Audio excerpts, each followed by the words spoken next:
should let me love you forever, forever. I wanna love you. Will you let me love you forever, forever and a day, day, day, day, day.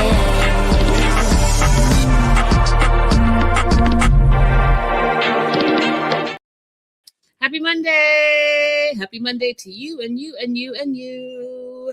Welcome to TMW Online, the Melanated Way. I am Linda. That is Abby. We are covering all things 90 Day Fiance, the original, season 12, episode 5. And the title, I cannot remember, but it's something like something old, something new.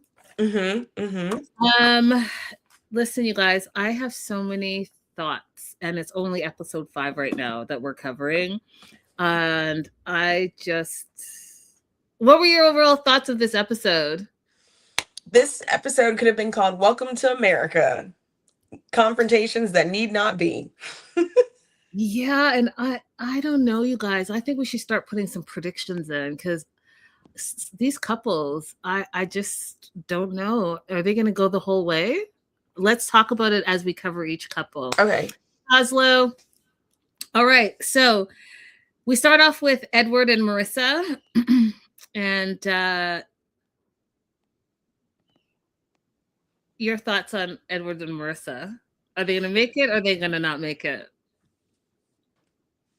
I think that they're going to make it. My bigger issue is Receipt. No, wait, I'm getting them mixed up. Edward and Marissa. Edward's from the DR and Marissa is up in New York / Pennsylvania, right? Yes. Okay. I got them mixed up. With Receipt and the other girl. Anyway, okay. So are they going to make it? I think that they're going to make it on the strength of Edward being adaptable for a time, but they're not going to make it once Edward is able to have any kind of independence whatsoever. Her behavior in this episode is not indicative to me of someone that a man from the kind of culture that Edward is from, and he has not shown us that he is different from the machismo that exists in that culture, is not going to be able to withstand. Okay. I don't think they're going to make it the long haul. That's my opinion. I think that they're too different, and they're too I actually don't understand this relationship. I don't understand what is drawing them together besides sexual chemistry. What is he bringing to the table that she is enjoying, and what is she getting out of him? Because they just live two different lives. He's never been in a BMW. You know, he gets in the car. They don't wear seatbelts in the DR, according to him. He, to me, is giving pool boy, kept guy vibes. And my question to you all is love enough? Is love enough? And maybe the things that I look for are not important to her, or maybe the things that are important to her are not important to me. But I think that they come from two separate worlds, and maybe they can adapt to each other, and maybe that's going to be enough. But my question to you, question of the day, is love enough for your relationship to go the long haul? Because really, they're just so different. Yeah. He comes from like a melting pot of people that are lively, where they talked about music and speakers outside. He rolls up into Pennsylvania, and she literally says, "You're probably going to be the only Dominican that lives in this area." And he's like, "Oh, mucho blanco." And she's like, "Yes." And that's going to be a culture shock for him. And where is he going to get his support? And who is he going to lean on when he's just arrived, besides her and her kids? And they get to the house, and he thinks that the house looks like Home Alone, and he's not wrong. and he's never had a house before. He's never even had an apartment before. So now he's like, I have this house. That's going to be a transition. And it's going to be a major transition, you guys, because like I always say, money is important. And if you guys are not on the same page with money, then you're not equally yoked. And if you haven't had the discussion on top of it, and one person has money and you don't, is it your money? Is it their money? Is it our money? That's a conversation that I know that they have not had. And that being said, her last relationship failed because her ex-husband didn't feel like he was up to par, because not only is this her money, it's generational money, it's family money. And his experience, the ex's experience with the family and the family money, is they made him feel like he wasn't good enough because he didn't have the money that they had. Any thoughts before I move on with them? Yeah, I'm wondering what's going on with Marissa. Is there any particular reason why her ex-husband and now her new partner are people who do not seem to be at her level? Is she purposefully looking for people who, I'm going to say that he's beneath her, but not as successful as her? Is there something happening that she does not want to find someone who's in her same plane of success? I mean, that's exactly what I'm saying, though. We're saying the same thing. Yeah. So when I say, what is it that he's bringing to the table that she isn't loving, and vice versa? Because I can understand what he's getting out of it. What is she getting out of it that, like you said, is obviously this is a type of person that you are going for, and what is it about that type of person? So they get to the house, and she is one of us. And by one of us, I mean like me, where she's like, you got to take your shoes off in the house. And he thinks it's weird. And I do not believe that Mr. Dominican Republic wears his outside shoes in his house or wherever he was living. I don't believe it. I don't believe it. I know those Dominicans are just as strict as anyone else. But he's like, that's weird. All these rules as soon as I get into the house. And there were more rules because she talked about closet space. She has these huge closets. She only gave him 2 little rods in one of her closet. There's a shared bathroom that she didn't let her ex use, but she's going to see how it goes. But even in the shared bathroom, she has a rule that she has one shower. He has to use the other shower. And then they talked a little bit about shower sex. She doesn't like it. He does. And she just thinks that it's like awkward and not a thing. And I wanted to ask you, Abby, what are your thoughts on shower sex? Shower sex is fine, particularly during a time of the month where it's best to be in the shower. But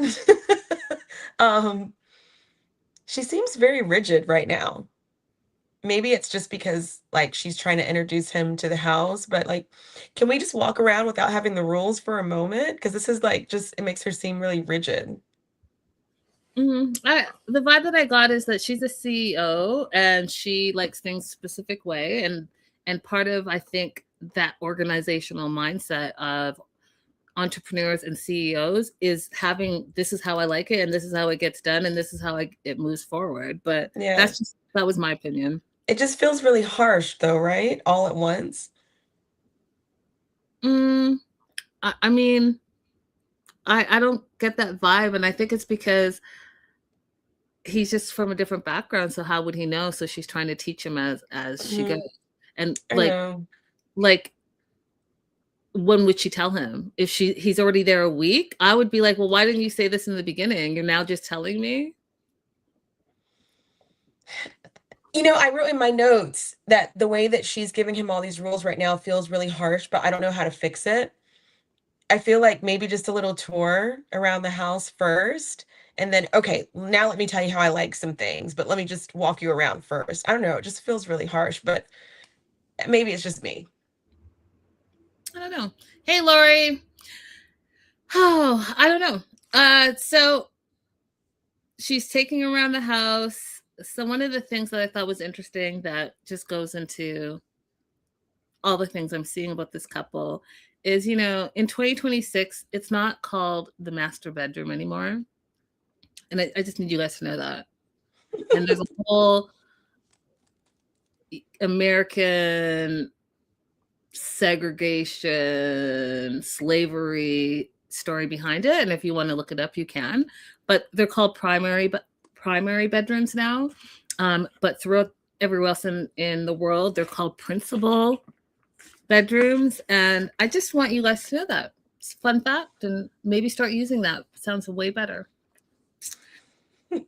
Master bedroom. Good luck. They still like using plantations as wedding venues. Oh, yeah. Yeah, I'm not doing it. Yeah. Just,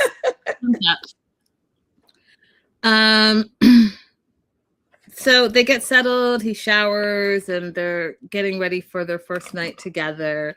And, you know, his big accomplishment is that he got circumcised. And so he wanted to show, that was his big like reveal to her. And he was really excited and was hoping that she would be super excited about it. And yeah, they had a test drive, and now it's the next day. It's their first morning together in Pennsylvania. They have 89 days to get married. This is where I think like they talked about the sex being great that first night and in the morning. And I think that that's what it is. I think that that's what it is. I think that she chooses men that she is highly sexually compatible with and thinks that that's going to be enough. Okay. Maybe. I mean, because what I'm trying to figure it out. What else can it be? And if you guys have any suggestions or ideas, feel free to let us know in the live chat or in the replay. I want to hear your thoughts as well, because I just don't know what else it could be. Maybe he has a great personality. But the thing is, like, she could have just kept visiting the DR. Oh, we're going to talk about that shortly. So she is definitely like a regimented person. So she does protein shakes. She does coffee in the morning, no real breakfast. She did have these pre-cooked eggs, which were in these little plastic things. I would never. And I agree with Edward. He's like, what is this? It takes like 5 minutes. And she's like, a person like me, I don't have 5 minutes to cook eggs. But don't you? There are these new, I even saw, there's so much technology now. You literally can put these eggs in this egg maker, set the time for when you want the eggs to be made in the morning, wake up and boom, they're made. So I'm just trying to figure out prepackaged eggs. You know how many preservatives and other stuff has to be in that for those eggs to stay good? Are you like, you? I don't know. I mean, like, I know that a lot of pre-cut, pre-packaged food was a part of the movement for the disability community to be able to access food stuff, but her saying she doesn't have time to boil eggs, that part doesn't really make sense to me, because she has the ability to make whatever schedule she wants. So she could say, I choose not to make time for this, but I don't have time for it. Doesn't feel true. She's the master of every single company that she's involved in. She could choose what she makes time for. I mean, you're not wrong. You're not wrong, but I also think you guys, all the prepackaged stuff and all the stuff, it's too much. Or I won't get started because I know I talked about it last time. I'm just worried for you Americans. I'm worried about the stuff that you eat on a regular basis. That's all. Lori is asking, what did you say the primary is called in other countries? The primary in other countries are called principal. They're the principal bedrooms.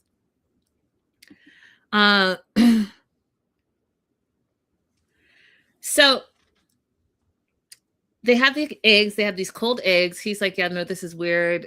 I like hot eggs. And she then says that she doesn't like hot eggs. She only eats cold eggs. But I think it's because she conditioned her mind that these are the type of eggs she eats all the time. Joslo said, did you see her almost slap his wrist when he's like, oh, chocolate, just like her kids? 100%. 100%. And I feel like it's going to be that type of situation, you guys, because I think she might start resenting him while he can't work and she has to take care of him. He can't drive, right? And they're in the middle of nowhere. He can't work. So he's going to be heavily relying on her.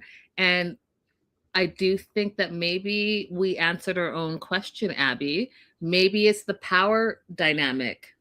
Maybe she likes having a sense of like power or domination or importance. Do you think that might be it? Maybe. I don't know. We'll have to watch more and see, because it's just weird that I already feel like she resents having someone in her space just from this episode. I haven't watched Beyond, you guys. She resents having someone in her space. So she could have just kept visiting him in the DR, but she's the one who applied for the K for him to come. So I'm going to wait for it to unravel and figure out what is going on up here with her. Yep.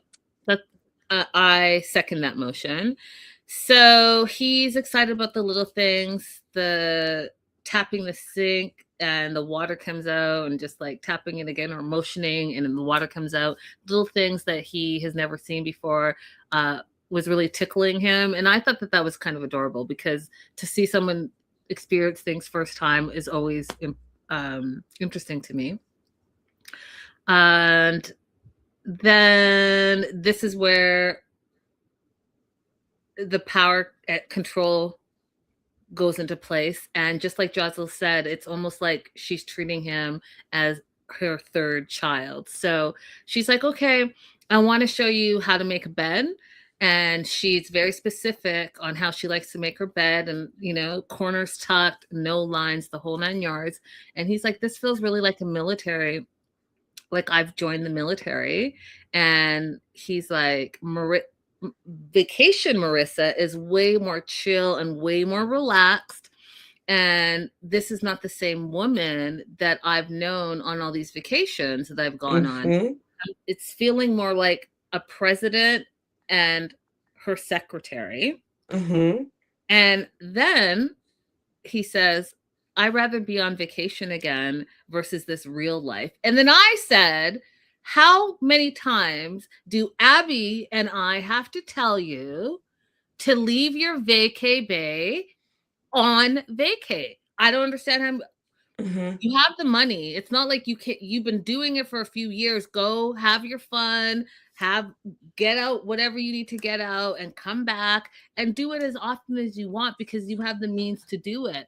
What was it about that situation that was not fulfilling you anymore, that you decided that you, like Abby said, gonna apply for the K1 visa and have him move into your house permanently, and then all of a sudden the person that you are in real life, because this is who you are in real life, is not the person you are on vacation? Because guess what? On vacation, you're on vacay mode. You're relaxing, you're chilling, you're having more drinks or going on excursions, or you just have no responsibilities when you're on vacation. So explain to me why that wasn't enough. But he's very smart, because he's already adequately conceptualized exactly what's happening to him. I mean, I don't know yet. I'm going to reserve my opinion on that. Lori says, I will never understand the American who gets angry at the person they brought here when they can't be independent. Same. Especially when you live in a secluded area like that. You're bringing this person to an environment where nobody else looks like them or speaks their language, and they can't get around independently. There's no public transportation, because she had the option of arranging this so that she was bringing him into New York. She has an apartment in New York. She had the option of bringing him into an environment where there's a lot of Dominicans, where he would immediately have been able to get around on his own, but she didn't. She brought him to Pennsylvania on purpose. Yeah, and I need to know what that is. I really do need to know what that is. So after the bed making situation, she wants to go on a power walk. And, you know, this is another thing. She's into fitness. He clearly is not. And so he's like, oh, I guess this is what we're doing. And I'm seeing this a lot with Aisha as well, where, you're forcing your partner to do the things that you want them to do without even asking them if this is something they enjoy. How about this is something that we can enjoy together? And if not, maybe find out what they would enjoy together. I don't know. I just think that that would be the logical thing. Not just like, hey, this is what you're doing because I said this is what you're doing. Right. So that's the first red flag to me. Next, the boys are coming, and he, meaning Edward, is going to be meeting Michael, the ex-husband, today. And I felt like, and I'm not a mom, so maybe you can answer this question. I felt like she didn't need to tell him all the negativity about, like, the boys don't want you to replace their dad and all of this stuff. I think that she could have just been like, hey, here's the situation. I want us to just take our time and you get to know the boys and get to know my ex-husband, because we're all going to be a blended family, rather than making it like, oh, this expect something bad to happen and the boys don't want this. And then on top of it, you're making it seem like, why is it going to be a confrontation between you and Michael? Like, why do you think it's going to be a battle? If you put that in someone's mind, then they're thinking, oh, there must be already something, and they're going to come defensive. I just don't think it's the right move. This whole thing was very careless on her part. She made it seem as though the boys didn't already know her, but then they flashed the pictures where they've already met each other and they've spent time together. So there was no reason to say anything about, oh, they're afraid you're going to replace their dad. He already has a relationship with them that is separate and independent. So that was very careless. Her conversation with him about Michael was also very careless. Like, you have to watch how he's going to be aggressive. You have to watch how you respond. No, you have a choice of how Michael speaks to someone in your home. So if you think that he's going to be aggressive in that the way that you're describing him, which is not even what really happened, but if you think he's going to be like that, then you have the choice to mediate that, you know, either they're going to have no contact, because he doesn't have to come in the house when he drops the kids off. Like, she has the choice in how that's going to be handled. Yeah. You know, and it doesn't seem like she wants it to go smoothly, because really all she had to say was, he's picking the kids up today and then he's going to drop them over here, and then we'll be able to do X, Y, and Z with the kids, and maybe another day you and Michael can chat and meet for the first time. Or do you want to meet him for the first time today? Like, that's another thing that really irritated me. Like, you're not even giving him options. Yeah, again, we're saying the same thing. So yeah. I think it's a red flag that we have to pay attention to and see how it pans out for the rest of the season. As well as a red flag to me is Edward talking about how he had to make a decision about being with, quote, the love of his life, or to move forward with someone else because he wants kids. And I'm going to tell you guys something. I really am going to tell you guys something. This is why I don't think they're going to go the long haul, like forever. Because someone who chooses you in the moment now, when they're in love and this honeymoon phase and all of that stuff, but they wanted kids and they chose not to have kids because they wanted to be with you, they're going to want to have kids down the road. Yeah, I think so too. Quick question, Linda. How do you say this? I can't see it. Still? I can't see it because your name is a two-way something. It's TOUS LES JOURS. Oh, tous les jours. What does it mean? Tous les jours. Every day. Oh, that's all it means? I thought it meant something special. Okay, no. Taylor just brought something in from the new French bakery. Let's see what it is. Hey, Regella. Hey, XS Simply Lily XS. Let's see. I couldn't stand waiting. I'm so impatient. It's another Too Good to Go order where they give you you just pay $9 and they give you a surprise box. Oh my gosh, it all looks so good. What is it? Pastries? All a pastry, bagel, muffin, a giant cookie. Oh, and I love these little, this is a mocha cake, isn't it? Oh, Taylor, this is so Yum. good. Thank you. Okay, sorry. I had to look in the box. I'm so No, nosy. no worries. It looks delicious. Too bad you can't share with us all. Um, Yeah, yeah, so baby. long story short, I think that he is going to end up resenting her somewhere down the road, or he's going to cheat on her and have a baby with someone outside of their marriage. Those are the options I think are going to happen. So Michael and the kids come in, and Michael was coming in hot. He was a little like confrontational, and talked about how, oh, you're taller than I thought, was like a total microaggression. And but the kids, as soon as they saw Edward, they hugged him, embraced him, said hello. They seemed genuinely happy to see him, and him happy to see them. And then they go outside, they do this whole trampoline thing, and Michael joins in on, not, excuse me, Edward joins in on the trampoline thing, and you could tell Michael was like, oh, you're playing with my kids. Like, it was a little bit of a territory thing going on there. And then they go inside, and Michael wants to have a man-to-man talk with Edward. And the gist of it is, he's like, yeah, I was a bad husband, but I'm the best ex-husband. And I'm worried about you guys because you guys seem to be in the honeymoon stage, but you guys don't really know each other. And what happens if you guys start fighting? Because the kids feel everything. So I don't want you to be, and he is assuming this, like, aggressive. And let's say you have a fight and you knock this thing off the table, and then my kids call me and say, Dad, I'm scared, blah, blah. You're assuming a lot of stuff that you don't even know about this guy. You met him 5 minutes ago.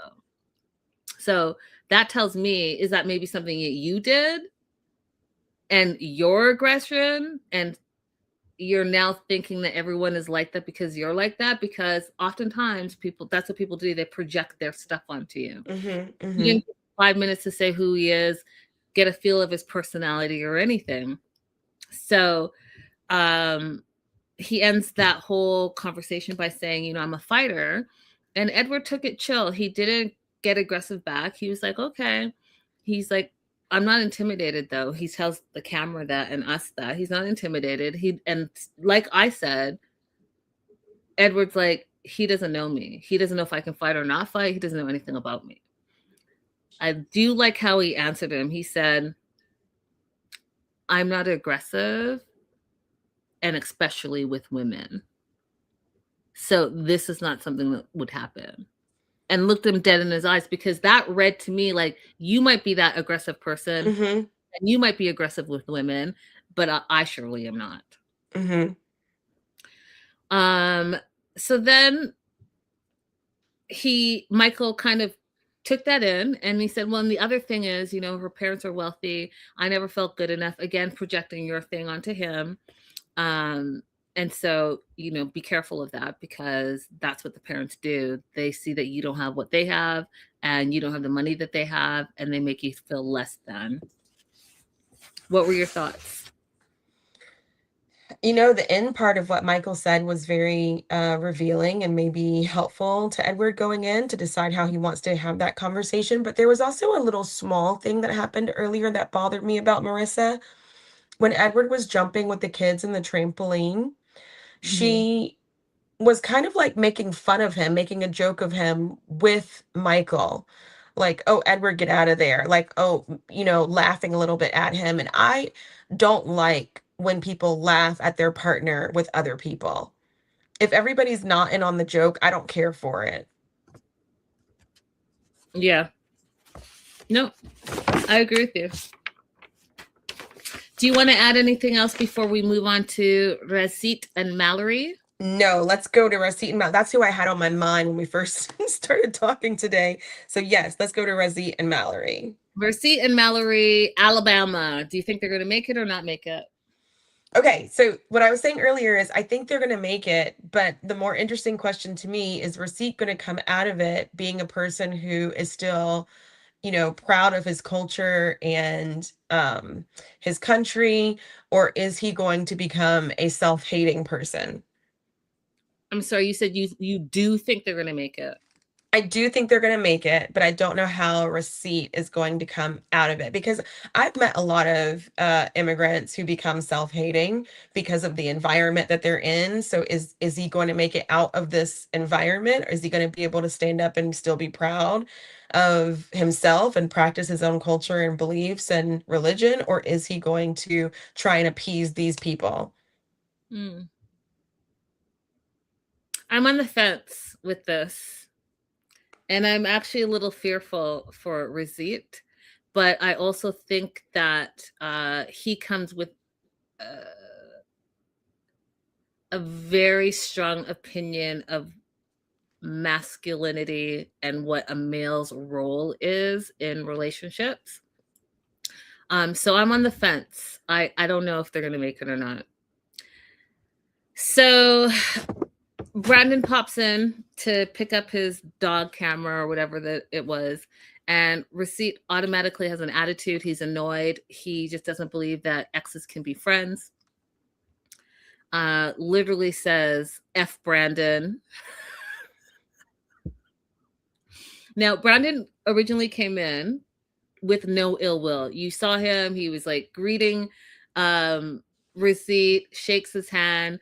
Receipt took a 2 extra beats before he brought his hand to meet him, which I thought was crazy. And they have a little bit of small talk, and Receipt's face is just saying everything. Like, basically, I hate you 100% and get out of my house. That's what his face was giving. Despite that, Brandon's like, hey, tomorrow we are going to give you an Alabama welcome party. And even though Brandon was sensing that there was tension on Receipt's side, he's like, this is the South, and this is not something you do in the South because it's disrespectful, and he needs to man up. And I didn't really understand what he meant there. Is it the microaggression that's disrespectful, Abby? Are you talking about when he sat on his tailgate? No, we're not there or yet. Before that? Okay. There were two Okay. times. Go ahead. Yeah, so it is considered rude to have somebody waiting on you, have them out. You're offending his manliness, let's say. You're offending his I'm going to think of a better word for it, but yes, it is offensive. Okay. I was like, oh, okay. I'm learning a lot about the South, and I'm just learning a lot that in the South, everything is like considered disrespectful, which is wild. A lot of rules. Brennan leaves. They're getting ready for bed, and Receipt talks about how he has mixed emotions, which is really something that I wish they would talk about a little bit more when the immigrant moves to America and what that just means to them, and the newness and the difference, and like missing your day-to-day and your family and your friends and not knowing. There's a lot that is mixed in with there. So yes, he's having mixed emotions, and I wish they would discuss that more because it's a big deal. But they focus on the dogs on the bed, and if you remember, Receipt was like, no dogs on the bed, but all the dogs were in the bed, and he was like, no way. And he's getting up and he's wrangling all 5 dogs, and he gets them out, closes the door, and I laughed when he said, God says animals live outside. That was so funny to me. And what's your take? I know, we talked about this way before, Abby, years ago now, but what's your take on animals sleeping in the bed with you? Because I know you had that cat yes. situation. I said no. I said I would not like it, but then I said I dated this French guy who had a dog, and he let his dog sleep with him. And I don't know, girls, when you're over the moon about somebody, you do weird things. The dog slept with us. Okay, live chat and replay.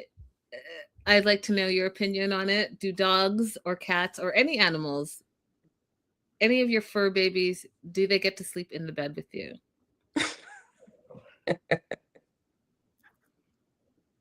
I'm just curious.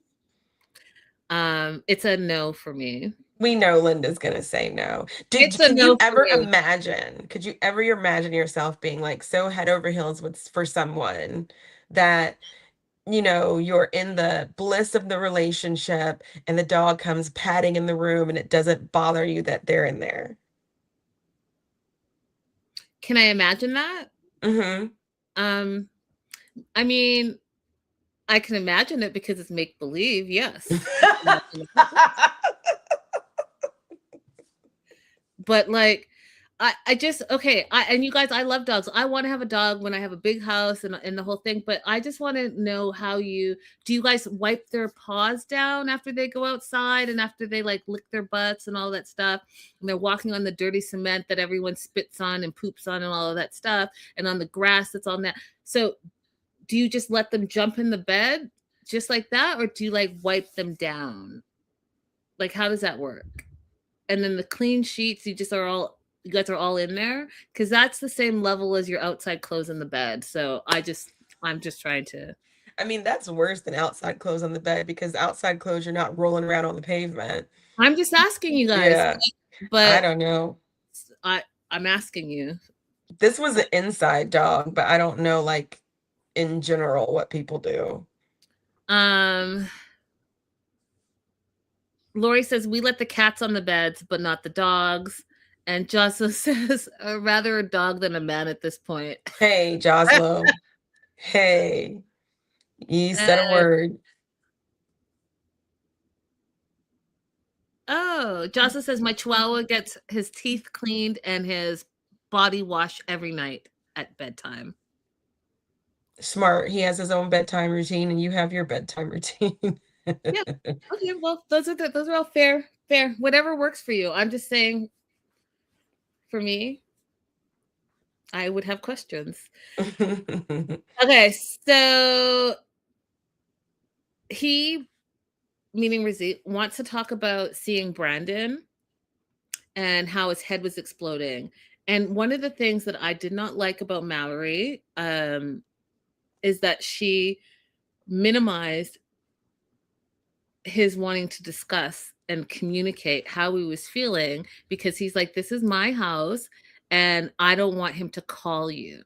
Now, those are strong statements, because not only does he not want Brandon in the house nor calling Mallory, but he's like, if he's going to call, he has to call me because I'm the man. So the man has to call the man because I'm your husband. Now, he is saying a lot in those sentences, you guys. And if she does not agree with it, then it's a conversation that needs to be had. You have to have this conversation. How do you not? You're just going to put it to the side, like you put to the side that you don't want to have a kid, and he clearly wants to have a kid. So we're just going to continue to set aside all of the important conversations. I don't understand it. So instead, she's like, oh, I don't want to talk about it. Let's just go to sleep. Oh, it's okay. No, have the conversations, because what? You're going to get married and then have the conversation, because it's still not too late to have the conversation before you are supposed to be forever. Right. I don't get it. And it's going to be an issue. Okay. She's not really saying put it off. She's kind of hoping that he just will stop bringing it up, to be honest. It's not like she's saving it for later. She's just hoping it goes away, and it's not going to go away. It's not going to go away, because this is he is fundamentally saying to you, as soon as you become my wife, no men can call you. I'm the man. They can call me because I'm your husband. You can have no male friends. No men can come into the house unless I approve it. That's what he literally is telling you. He bought baby clothes because he expects you to have a baby immediately. He bought a baby plushie because he expects to have children, and you haven't told him that you don't want children? I'm sorry, am I missing something? Those are this is a major fundamental issues in a relationship, whether you can move forward or not. Yeah, I don't know what's happening up here for Mallory, but Linda's right. People just don't listen to us, girl. Crazy. Y'all are crazy. Okay, so it's the next day and they go into downtown, and again, I'm shocked because these downtowns, they're like ghost towns. No one's ever in there. Originally, Mallory said, oh, on the weekends and all of that stuff, that's when people come out and the downtowns are busy. But now she's saying it's not busy because it's raining. And then in that same breath, she's like, but it rains all the time in Alabama. So, like, what? How do those businesses stay open? Because the rent's probably like $100 a month. They go into a spot. Abby. They go into a spot, order some drinks, and he is shocked at the animal head. And like, is that real? And yes, it's real. Huge animal head. He's like, oh, this is sad.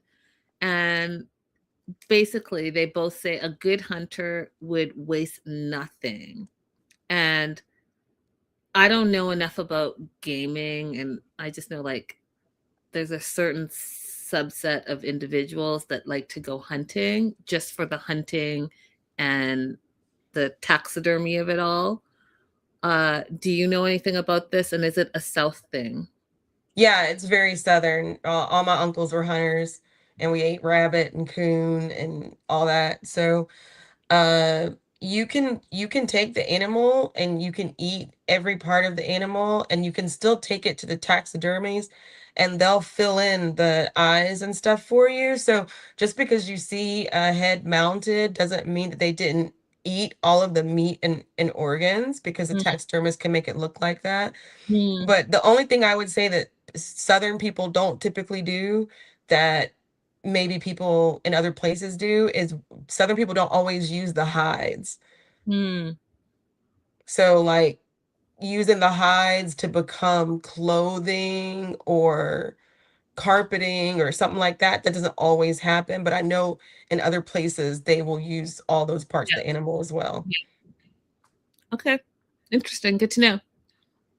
They sit to have their coffee, and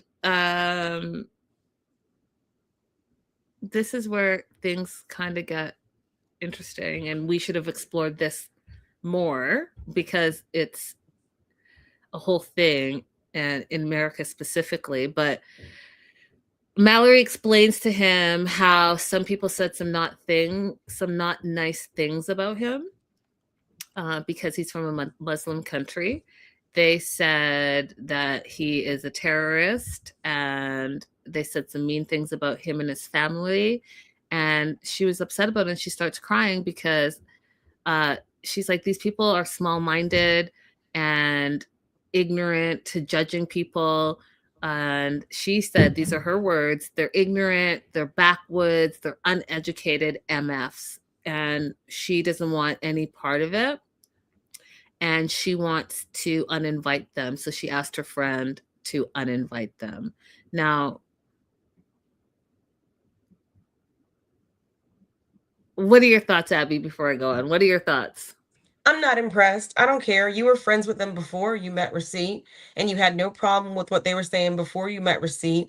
And now you want to sit here and portray to us that you're the good person who's so hurt by the things that they were saying. They were your friends before that, and that's who they were before that. They said those things before that, and they continue to say bad things about other minorities and people of other religions to this day. But now it offends you because you're in a relationship with Receipt. I don't care, Mallory. Cry.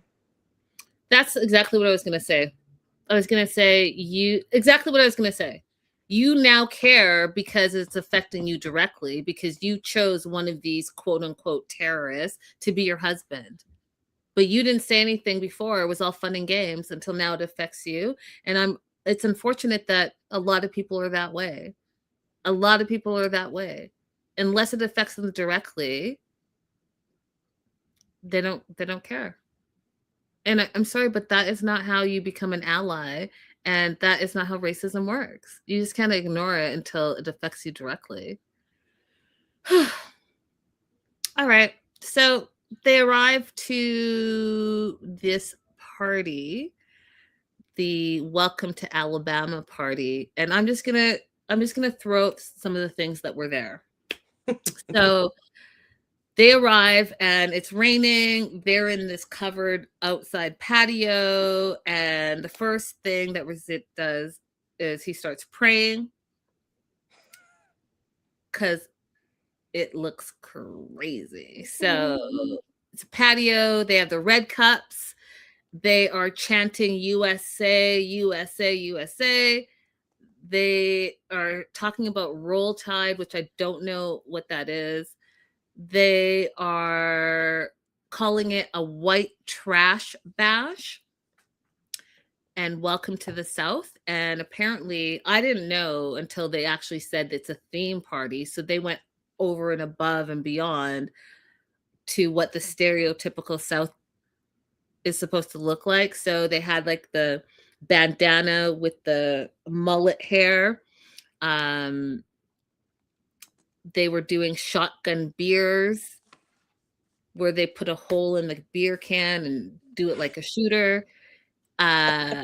Someone rode a tractor in to the party. There's a lot of drinking, and Mallory had a beer can as a hair roller. There was a lot going on. Do you want to talk about any of that? So Roll Tide is the war cry for Alabama Crimson. Is it University of Alabama or Alabama University? I think it's University of Alabama. So that's what they will say when they go to football games. Football, American football, not soccer. So yeah, Roll Tide. And it's kind of like unofficially a white people thing.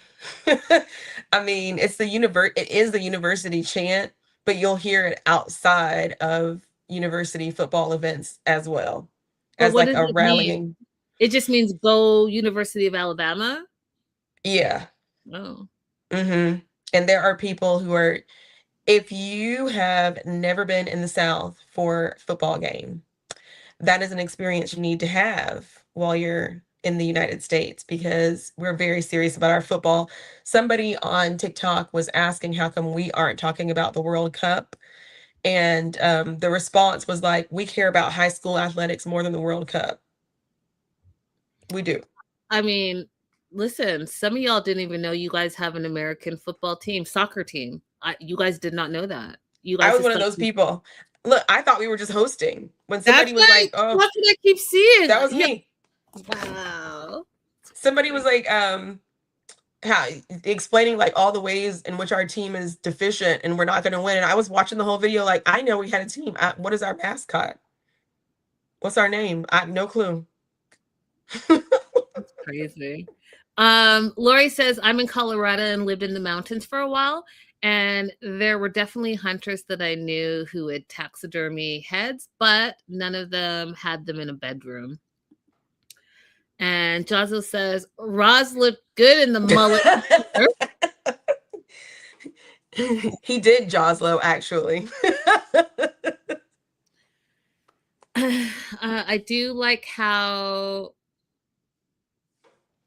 her friends greeted Reddit for the most part. Like they were authentically themselves and also kind of welcomed him, besides Brandon, who all of a sudden, I think Brandon was offended from the original meeting where he said that Razit was being disrespectful to him. So now he was coming in hot for the second Yes. meeting.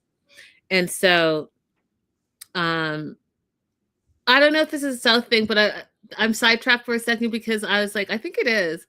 One of the girls' name, I don't know, I can't remember, but is it a South thing to be like Jamie Lynn? As names like a first and second name, but that's like your first name. Yeah. It's very Southern. I have a cousin named Shirlan. Her name is Shirley Ann. Nobody says that. It's Shirlan. Oh. Yeah. Okay, so what I thought was really adorable was that Razit was like sharing his culture. So he made his special Turkish drink, which was that kind of milky fermented alcohol drink, and he shared it. And one guy was open to trying it, and that's all you have to do, you guys, is try and share and learn. That's how we all can become one. It's like, let's be open to each other's cultures and beliefs and all that stuff. Can't we do that? The guy tried it. He's like, oh, it's not for me. It tastes like licorice. But at least he was open to trying it. Here comes Brandon, like a bull in a china shop. Oh, I got that right. He makes his way in, all aggressive, pulls out 2 red cups and like pours the whiskey, literally pushes it in Razit's face and says, try this American whiskey. Like that. Doesn't want to try what Razit brought to the table. He felt like, no, this is America, and we're going to drink some American whiskey. And Razit tries it, and his response was, oh, this just tastes like whiskey. Yeah, it's just Jim Beam. It wasn't nothing special. So Brandon walks off after he came in and all hot, and Razit was like, okay, you know what, Mallory, I need to go and talk to Brandon. So he goes over to talk to Brandon, and he's like, hey, I want to talk to you. Now, I didn't know this was a thing, you guys, but apparently in the South, if you sit in the tailgate of someone's truck uninvited, it's considered disrespectful. Yeah.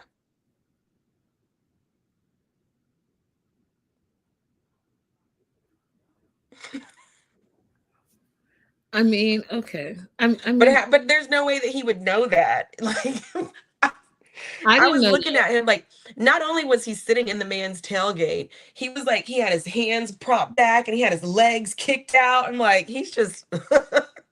I didn't know that. I mean, I would have never touched anyone else's property without asking, because that's just like but I don't know. I wouldn't know that it was considered disrespectful, but again, I wouldn't do it. So I don't know. So Brandon is all up in arms now, because now he feels disrespected for the second time. And Razit says, you know, I have a problem with you. And this is how Brandon took it. Brandon took him saying that I have a problem with you and him sitting on this guy's tailgate as he is trying to assert a sign of dominance over Brandon. And Brandon's like, listen, he doesn't know who he's talking to, because I will choose violence every time. And I thought, from what?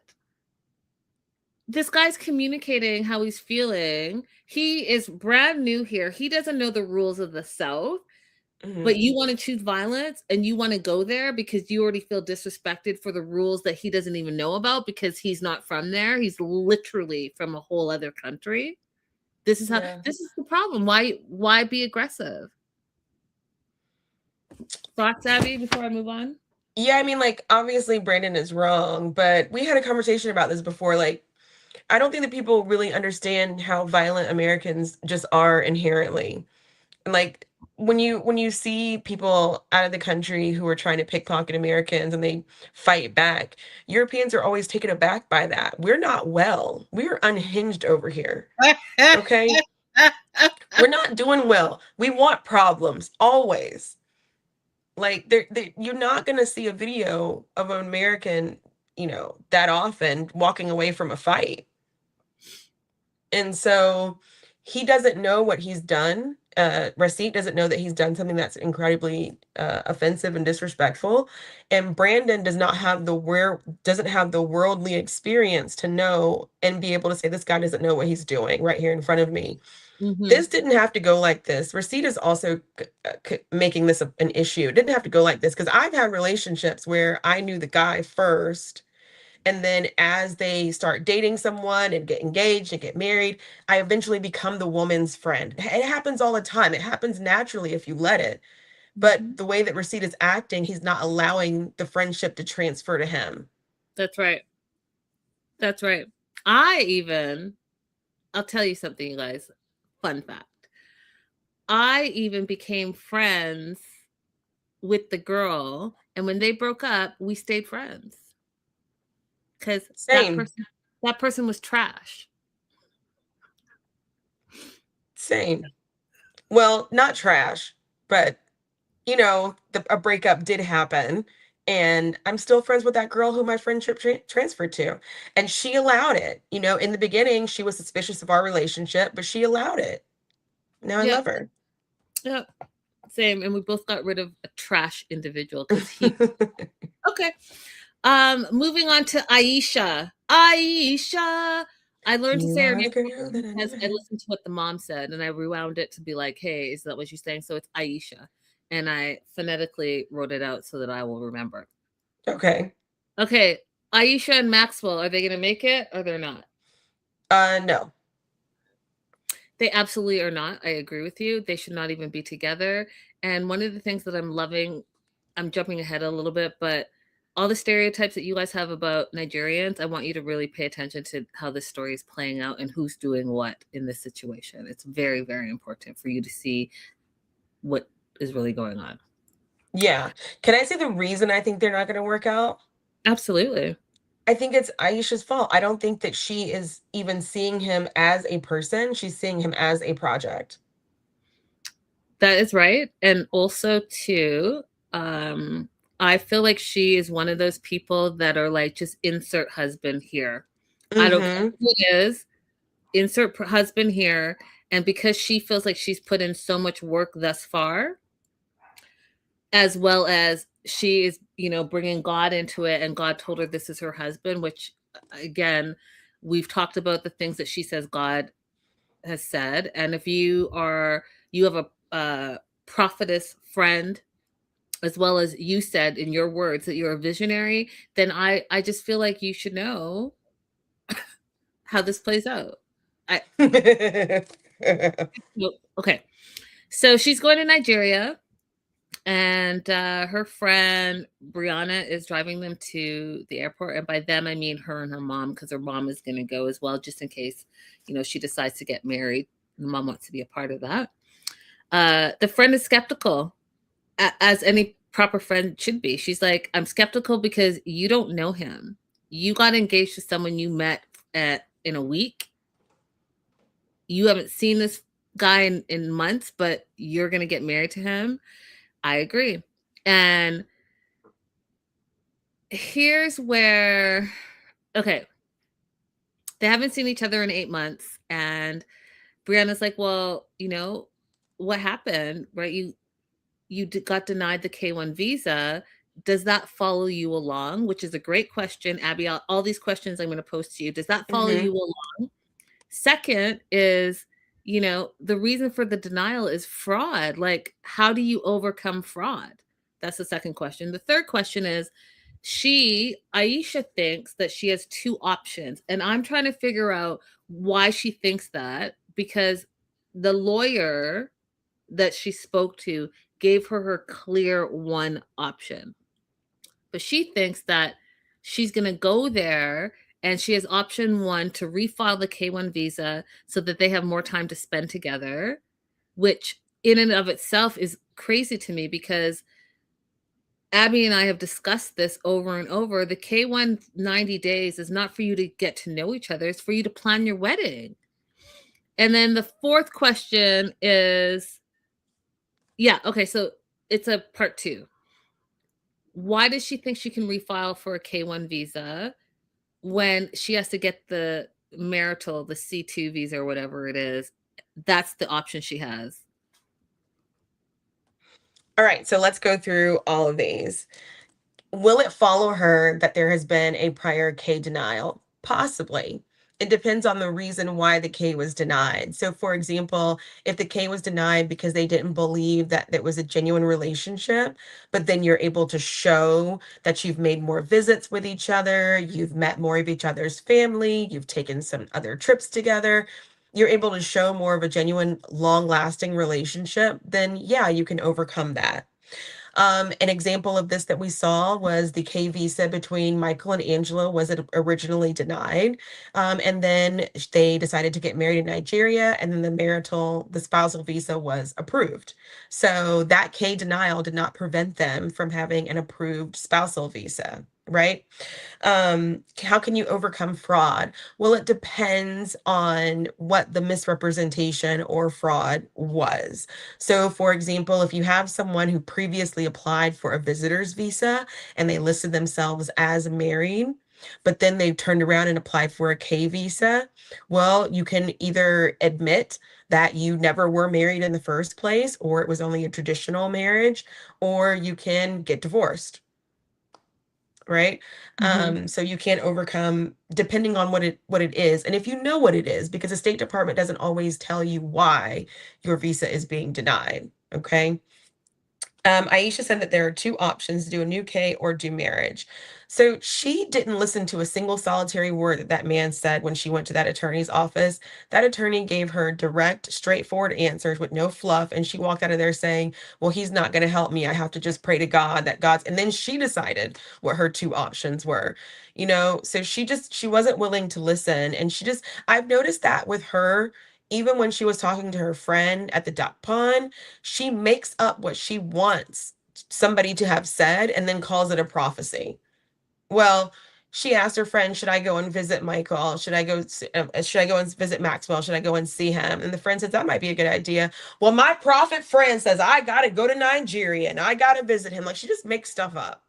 So, yeah, Agreed. but she hears what she wants to hear, because even her friend, by bringing up all these questions, Brianna bringing up, does it follow you, reason for the denial and fraud and all that stuff, Aisha's like, this is all negativity. I don't want to talk about it. I don't need this energy. So if it's not in line with what she's saying that she wants, she's not trying to hear it from anybody. And that is a dangerous place to be, because if people who are not only trained, but experts in the field that you are looking to explore, to put it in religious terms, right? God made doctors so that you could go to the doctor. God made lawyers so that you could go to lawyers. Just saying. So this is her man. And she says on the way to the airport that even if it takes 2 to 4 years for her to get married, she doesn't quit. And here's the thing that was shocking to me. Her mom says it's worth the wait. Her mom is on board. And I was like, oh, so I see. Delusion comes from delusion. Gotcha. The other thing that was shocking to me was, you're going to go all the way to Nigeria, you guys, and it's literally, to Africa, it's like a 24-hour flight. You're taking a few flights, and also you're moving ahead a time zone, and then so you lose a day, and you're gonna only go there for what she said, quote, a few days. What's a few days? I don't know what a few days to her is, but I think like the most we can stretch it is to say 5. That's the most that we can stretch a few days in meaning, right? And that's not enough to be worth it for the price of the flight to me. That, and also to go to the embassy, to figure out, to get married, to know the person. Okay. I literally just said, what, question mark? But she is standing on God, and she quotes Jeremiah 29:11, and says that her fate is in God's hands. And that whole thing about his thoughts are thoughts of peace and not of evil, that's what she stands on, and that's what her favorite Bible verse is. And I was about to go into a whole thing, but I'm gonna not do it. But this was telling, and I don't know if it was a Freudian slip on her part or not, or a bad well, no, it's not a bad because she said it. So she said God has never failed her before. Let me say it exactly what she said. She said, God never failed me before, so he's not going to fail me again.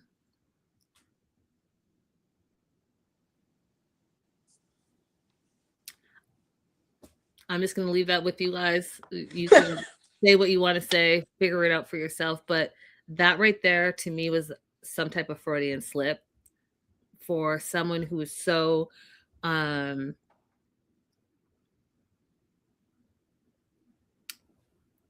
such a believer. I don't know. It just, I mean, if your actions and words, then you should be action and words. That's all. I mean, but she's not very smart, Linda. So she probably heard somebody say that and she's just repeating it and she's not actually analyzing whether or not it makes sense or not. The same way that I grew up saying irregardless instead of regardless. You know what I mean? Like one day I was like, wait a minute, hold on, what am I saying? But there was a long time I was saying that and it made no sense. Okay, that's fair.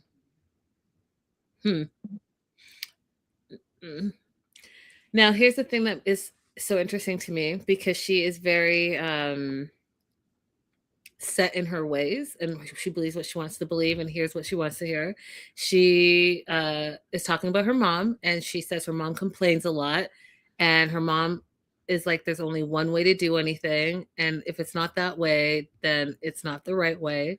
She then goes on to say her mom's annoying and nags a lot. And my note is literally LOL. Because she is her mother.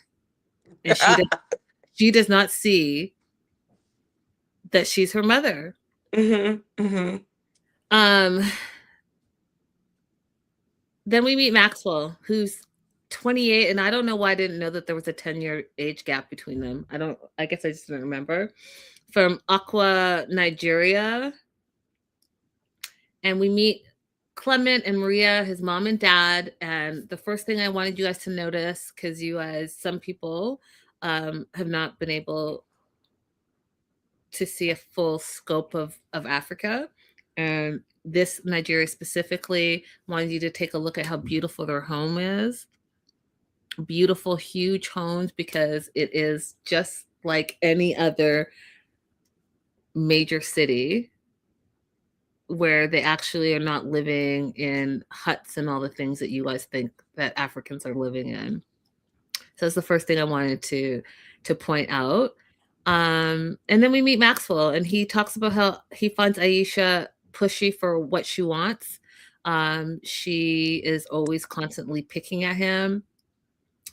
When she was there last, she was taking pictures of his bald spots, telling him he was too skinny, telling him his skin was rough, and she always wants to fix this and do that, and sometimes he feels like it's too much. And I have a feeling that the mom, Maria, is getting a sense of that because her prayer for her son as he was leaving was that Asia wouldn't be trouble to him. And sometimes moms just have a sense, right? And they let you try to figure it out on your own, but they have a sense. And so she was saying a lot in that. The other thing that is a fun fact that maybe you guys want to know, maybe you don't want to know, but growing up, even as adults, we still call our parents mommy and daddy. And it's an African thing, and that's what we do. And I just thought it was adorable that they showed that part. And some people are like, what? Yeah, that's what we do. It's mommy and daddy. So Maxwell's feeling a little bit overwhelmed as Aisha is arriving with her mom. And he was worried, right? Because he didn't know where they stood. And he was happy that she called and that they're in it together. So they're going to reapply. And again, I'm like, who told, like, where are you guys getting this information from? Do you guys know something that I don't know, that you're just going to reapply for the same thing you got denied? No, you're going to apply for a separate and different type of visa and see if that works. Now, what he did say was there's no guarantee. There is no guarantee. And it's going to take time. Yes, it's going to take time. And it's going to take resources. Yes, it's going to take resources. So have you guys talked about that? Did you talk about it before she booked her flight to Nigeria? They did not. They They did not. You know why? The prophecy. Right. They reunite. He has flowers for both her and the mom.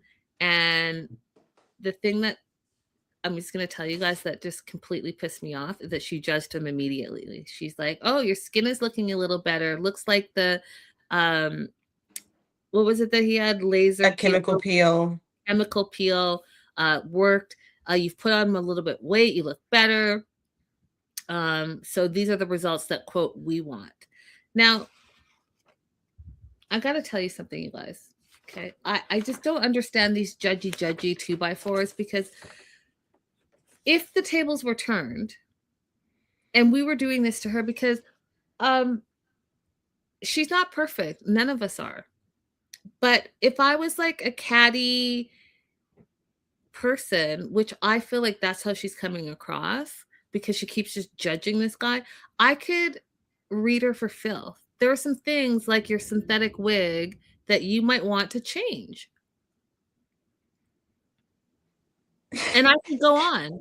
You're telling him he needs to get a gym membership. I mean, do you go to the gym?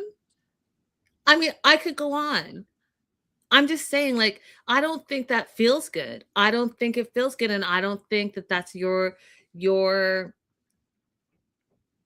position to take. I think that you should probably focus on yourself and focus on the things that you want to fix about yourself. And if he's happy and it's not like a health issue or anything the way he is, then let him be.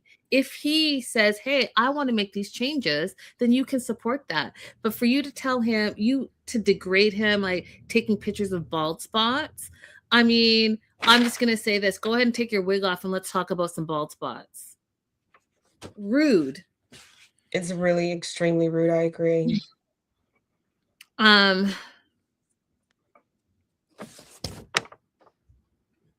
Lori says, I struggle with her and how she uses God and behaves like God is at her whim and is there to serve her.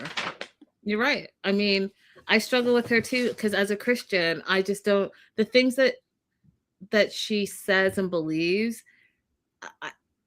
I mean, wow. It has to make Linda, are make you it jealous that the ducks do not talk to you? Pardon me? Are you jealous the ducks don't talk to you? No, I'm not. And also too, like a basic principle is as a Christian, the only person that can judge is God himself.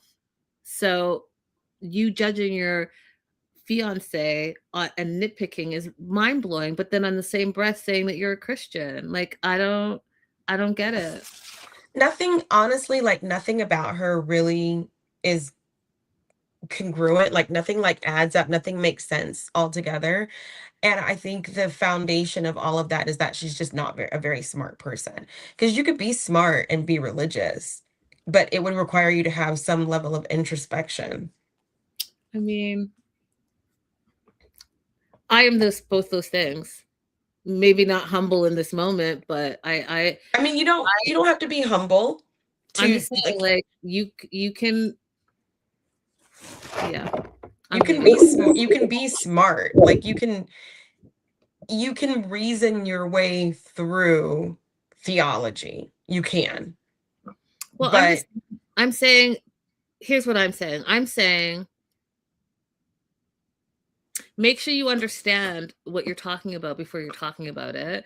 Because as a Christian, I want to be able to refer to the Bible and say, where does it say that? And how is it applicable in present day? That's all it should be. All the extra stuff, the ducks understanding and all of this stuff, and speaking in tongues and no one else. Like, I literally can go to the Bible and tell you this is what it says, and then you're saying something that is not in the Bible. That's the part that I'm struggling with. That's it. Mm-hmm. Okay, do you want to add anything else before we move on to Katie and Josh? Let's go, Katie and Josh. Woo, Lord. Are they going to make it, or are they not going to make it? They are not going to make it. They are not going to make it. Agreed. And Josh seems like he's very patient and he's trying very hard, but I just think that Katie is unable to consider him. Mm-hmm. Josla's asking if Aisha is financing all of these procedures for Maxwell. I don't know. I mean, it looks like if we're going to judge a book by its cover, it looks like he's doing okay, you know?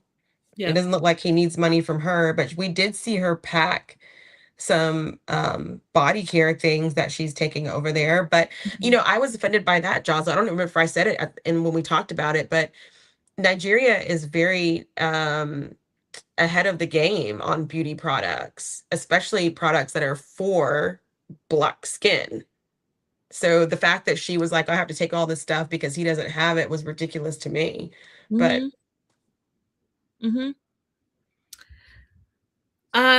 Katie and Josh, you guys, can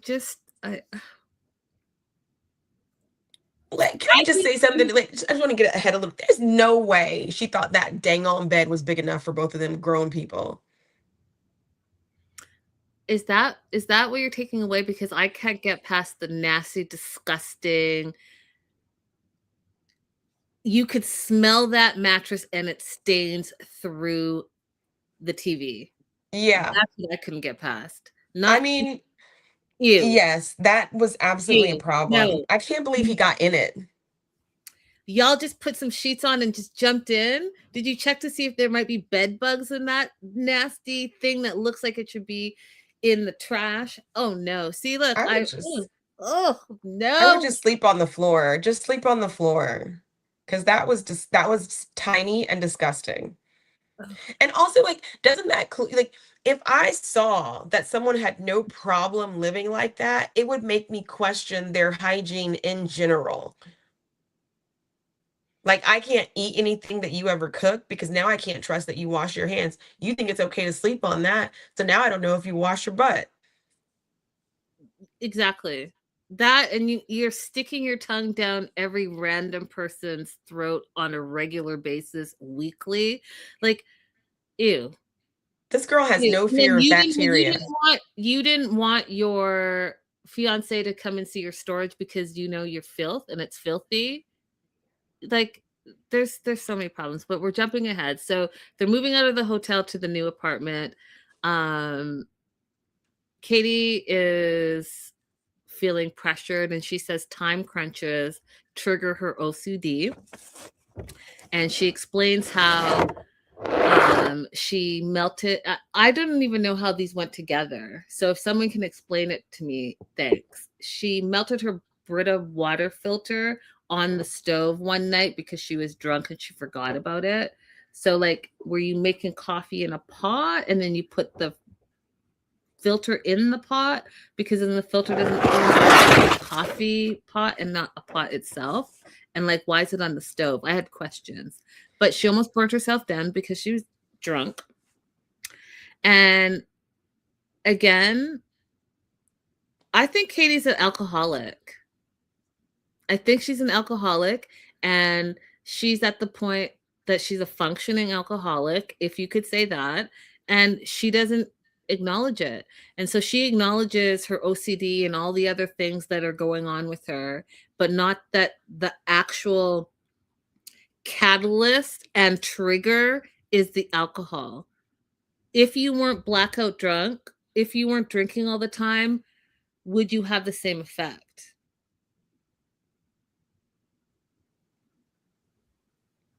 I think she's an alcoholic. So they're moving into their new apartment that she didn't even go visit. She skimmed the virtual tour and signed a 12-month lease. And he's worried because she hasn't seen it, he hasn't seen it, and he allegedly signed the lease too. She gets in the car and she is joking. She says she needs to fart forever. She's texting, she's laughing, and he is already freaking out and they haven't even started driving yet. He's like, can you concentrate on driving? And as she's driving, she's laughing, she's looking around, and he's holding on tight to, I don't even know what that thing is called, but the sidebar on the car. Oh my God handle. The oh my God handle. And he's holding on for dear life and asking her to focus, or focus, your focus. I don't know if you guys saw this, and you should go back and watch it, but there was a stop sign that she just blew right through, and they caught it on the dash cams, and I laughed because that is indicative of everything that is going on with these two. And in the car, she's talking about how she texted her friend Danica to see if she made out with anyone, and she's telling her fiance this, and she's like, luckily I didn't, but I did ask everyone to kiss them. They all said no, and he just finds that completely disrespectful. And she's like, well, I'm not doing it in a cheating way, I'm just doing it in a loving way. Now, if we go back a few episodes where she talked about being a hoe, her words, not mine, and Abby and you and I discussed what that meant for her. And we found out in the next episode, it did mean sleeping with everybody and kissing everybody. It meant the true definition of a hoe. For her to now then have that conversation with her fiance and then come back and be like, yeah, by the end of the night, I was like trying to make out with everybody, is disrespectful. And I think that they need to address it because she's clearly not trying to change her behavior. What are your thoughts, Abby? I don't even understand how this is appealing. How do you not feel mortified that not only are you willing to kiss everybody in the bar, but they're all just like, pass? How's that not mortifying? I mean, and that's what he says. He says he feels taken for a ride. He feels like he's being made a fool of, and now that he is feeling that way, he was excited about moving and starting his life with her, but all that she's doing is diminishing how he's feeling about it. I don't get it. Lori said, I had my husband, who's from the UK, watch a couple of scenes with them, and he was like, that's an OCD, and there's no way he's not going home. Yeah. I mean, like, the interesting thing to me is he doesn't actually have to apply for a K visa to come to the United States. So he could have come for a long visit just to see how they got along together and how things were, while she was here versus being in the UK, and see if it was any better or different, instead of spending the money to apply for a K visa. Can you elaborate on why that is? So how long could he stay? Why didn't he have to apply for a K1 visa? So if you're from the United Kingdom, or if you're from the European Union, you can do ESTA, or you can come visa free. So it's not required, and he could stay up to 6 months. I mean, that's what he should have done, because this is a mess. They get to the apartment, and Abby, what were your thoughts on the apartment? The initial thought when they walked through the door? You know what? They signed a blind lease. They get what they get. Okay. I thought it was nicer than I thought for what she was going to do. But what was that apartment? The brick, like the bedroom is 2 concrete walls in the middle of the side of the, I don't know what was going on. It was like one long hallway. Yes to an open kitchen, but no to everything else. No, no, absolutely not. But they have a roof over their head, like you said. And then she brought out this, what they call, we call them singles as well, but a twin mattress full of stains. And it just looked like it smelt. It just smelt. And then instead of discussing that, which is a big deal, you guys, like, you're going to put your head and sleep in that. Do you guys not want to have a discussion about what we should do and how we should move forward, and why this is just not the look for no, you guys are not in a dorm. Instead of talking about that, she pulls out her sex toy that she wants to talk about, and even her sex toy is filthy. And he laughs about it. You know what? He laughed about it. How can she understand how disgusting and serious this is if he's willing to laugh about her packed away toy that is covered in hair? I don't know. Used. I don't know. It's you, and you like I don't know. I don't know. Ew. This is ew. Ew. This is why you can't just, you can't just eat at anybody's house. You can't just go to anybody's house. Like, you don't even, ew. You guys, ew. Mm. Yuck. You guys, I smelt that whole situation through my TV and it was too much for me. It's too much for me. Yeah. I mean, it was really disturbing the way that they both thought that it was a funny encounter, a funny joke. Her even more so to bring it back a second time into the interview. That's really disgusting. That's trifling. Yeah. Ew. I need her to talk about her alcohol consumption and why that is affecting all parts of her life and why she's not acknowledging that. Joslo says Katie seems to revel in it. She's like a pig in slop. Oh, you guys, I just was nope. All right, do you want to add anything else before I move on to Debbie and Minot? Let's go, Debbie and Minot. That's really funny. Mito. Minot. Okay, are they gonna make it or they're not gonna make it in New Orleans? They're gonna make it for as long as Mito wants to make it because Debbie is willing to shove a round peg into a square hole.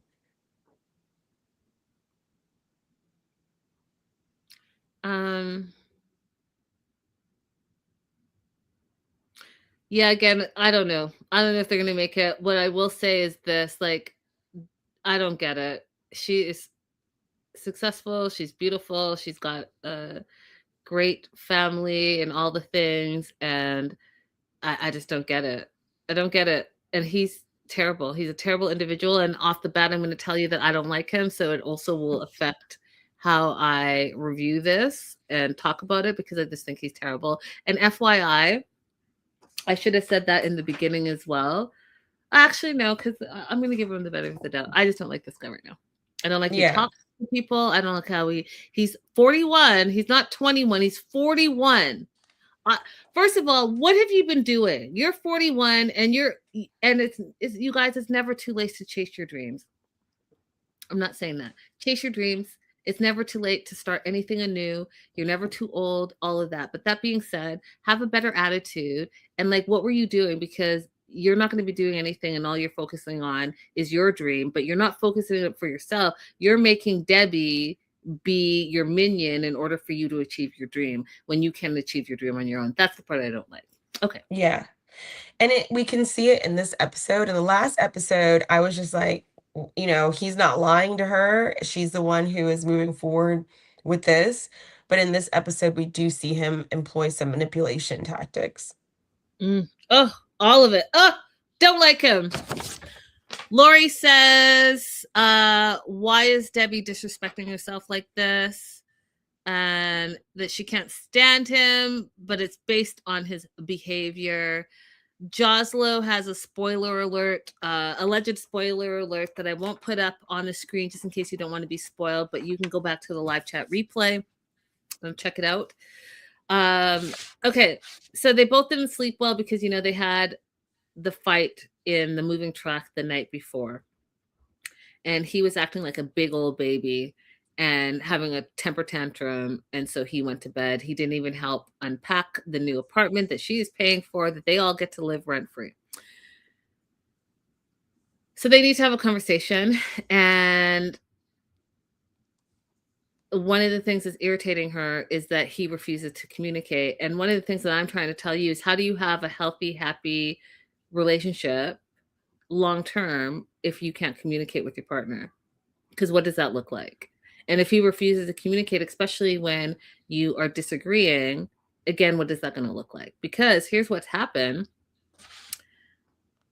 It goes amok. And he shows you his true colors in this episode. So she says, listen, I'm not your paparazzi. And she didn't sign up to be his paparazzi, but that is all his one track mind is focusing on being a superstar. And they sit down, they're having their little drinks at the cafe. And she says to him, you can't get mad when I make a mistake. And he's like, I'm not mad because you made a mistake. I'm mad because you threw your phone in my face. And she's like, I didn't throw it in your face. I threw it in your lap, which I have to tell you guys, she did not mention when she originally told the story. So I can see how it could be a miscommunication and a disrespectful thing because of the perception of it all. But what I didn't like is that she didn't mention that. She didn't mention it. She said that all she said was she went to take he asked her to take a video of him driving the truck, and instead she took a photo by accident. Right. But there's that story because how do you then have the phone in his lap? Mm-hmm. And she's like, oh, I didn't aim for your face, but you're admitting that you did toss or throw the phone. So right. And it ended up in his lap. So that ruins her credibility a little bit. It does. And I can see how he is taking that as a form of disrespect. Mm-hmm. However, he says you can't do that. And if he was in Egypt and this was a different girl and a fiance girlfriend, he would leave this relationship immediately because of the disrespect. And he is first now saying this is the first form of manipulation. He's like, I left my work and my dad for you. And you did something like that. So disrespectful. If I ask you to do a video or a photo, what's the problem? Here's the manipulation number 3, because we know that he wants the photos and video for his social media and to like uplift his social media standing as well as promote his future acting career. However, he says, what if the embassy wants to prove that we're a couple? What would you do? Answer me. What would you do? Because you're not taking these photos and videos that I told you that you need to take. Now, do you need to, I'll let you answer this question. Do you need to have proof, digital proof, photos and videos of your relationship while you're going through the K-1 visa process? I would say the lowest tier of proof of relationship is going to be single photos of you. Single photos of you in the city. If you want to show photos of us, of the couple doing activities together or doing activities with more family members, then that's fine. But single photos of you does not go towards showing bona fide relationship. That's the language they use, bona fide relationship. So no, on the top tier is going to be financial entanglement. Second tier is going to be letters from friends, family, joint lease, mortgages, utilities. Bottom tier, photos. Very, very bottom tier, single photos. What does that prove? Nothing. That part, manipulation, that's what it proves. Manipulation. He's trying to twist something to be something that it's not. And that's what that is. And the whole answer right now, with this gesture, disrespectful. Disrespectful. Then Debbie goes on to say that, she was just tired and she didn't feel like taking a video. And he tells her that that's not an excuse. Excuse me? She's telling you that she doesn't live her life, because some people are not like that. I know plenty of people. I take a ton of photos, you guys, and a ton of videos. That's just who I am. I like to document my life and my family's and my friends' lives, all that stuff. But I know that that's me and that's my responsibility. A lot of my friends they're like, oh, I don't want to do this selfie. Please. Mm-hmm. Right? Like they just don't live like that. And that should be okay. Invest in a selfie stick if you're so enthralled with yourself and you don't want to put people out. I mean, come on. So He's mad that she didn't take the photo, and he's mad that she didn't apologize. And here's where the way he said it, you guys, the way this man said what he said and how he looked at her, I don't know about you, but it gave me the heebie-jeebies. He said in Egypt, women should respect the men. And not only in Egypt does it say it says it in the Quran.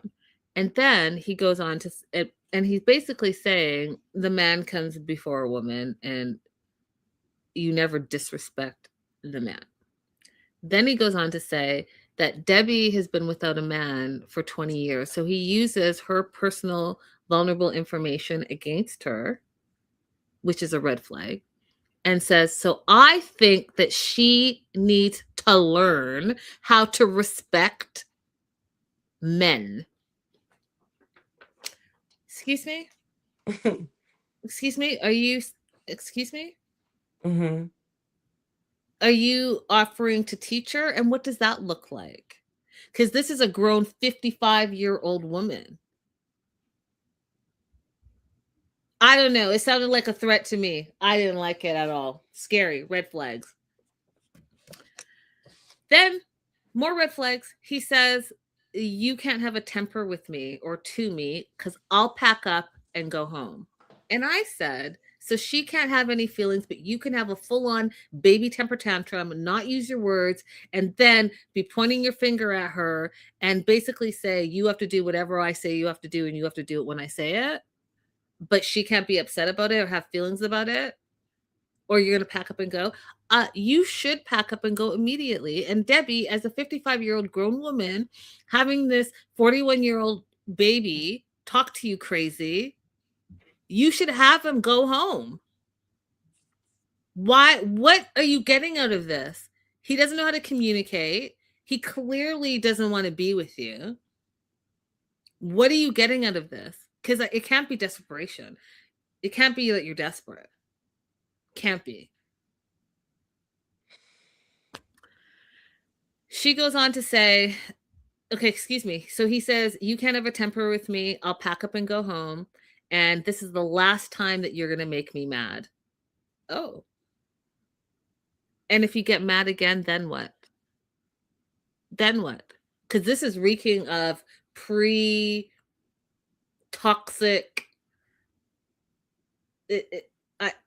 dare I say, it's toxic DV pre-behavior. That's what it's reading to me, and I don't like it.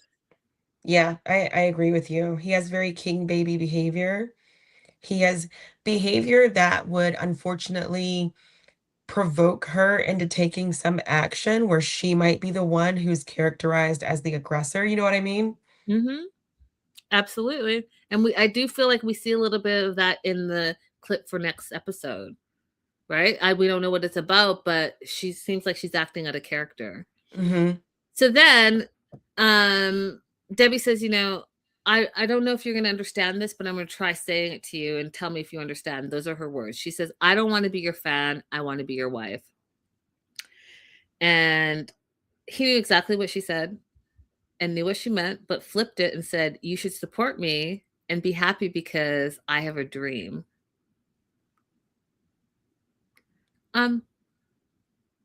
She can be happy for you and she can support you because she is supporting you right now by this whole process and filing and the finances and the time and the rent and the food and even the coffee you're drinking right now. So she is supporting you. So I'm not sure what you mean exactly, but here she is supporting you. And she can be happy with you without having to be your assistant. Mm-hmm. Okay. So his dream is to act, he said. And she said, well, my dream is to be happily married. And then I think I just answered my own question. So just like I said with Aisha, where she's like, insert man here because the ultimate goal was to get married. And we saw this with, what was her name? The other one that went to Morocco? Emma. Insert man here, same thing. Insert man here, let's get married. Aisha, insert man here, let's get married.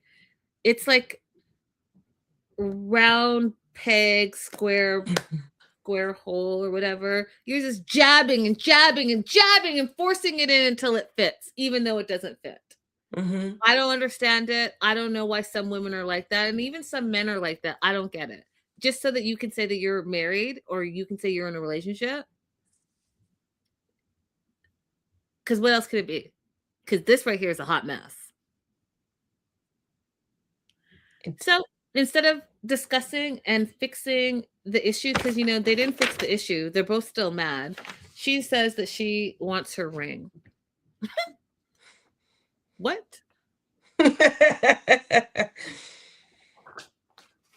What ring? Who's buying the ring? Are you buying it? Did he buy you a ring? She said, poo-poo to this conversation. Let's advance my fantasy.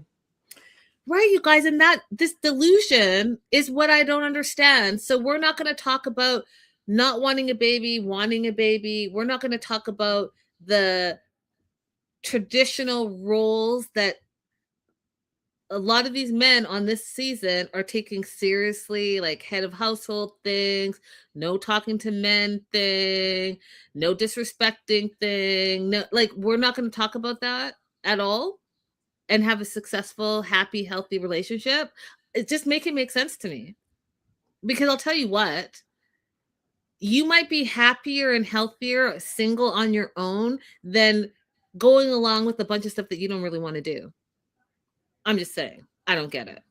It's possible. I know that people have sometimes made it seem like being single is being reclusive, cat lady, and sad and angry, but it really doesn't have to be that way. You can create your own singlehood. You can craft it exactly the way that you want to. You know, I've been having an idea lately about something I want to do. I want to have a room that's just my period room, my menstruation room, that has all the comforts. And I just live in there and I can do that because I'm single. Do I it. can do that. Do it. Even if you weren't single, you could still have a period room. If you have the room to do it, do it. Same. I'm so excited about this idea. I say go for it. That's all I have for this episode. I will tell you guys that I looked at the preview of the next episode and it's going to be a wild ride for all of us. That's it. You want to add anything, Abby? Nope, I'm ready for it. So come back and let's chat. Don't forget, I'm still in Linda's line. Don't forget to subscribe and like and talk to us in the replay. You know, tell us how you're feling about the episode, what you want to see in the future. I forgot there was a question last episode, and we'll get to it, you guys, because we've run a little bit long. But our last episode, we had a question about how, I wrote it down, how did Katie sponsor Josh with no job because she doesn't work? But then I think you kind of answered it because maybe he didn't get sponsored in a K1 visa. Maybe he just came over, but we'll talk about it next episode. Okay. Perfect. All right, guys. Toodles. Toodles. Good night. Thanks, Joslo.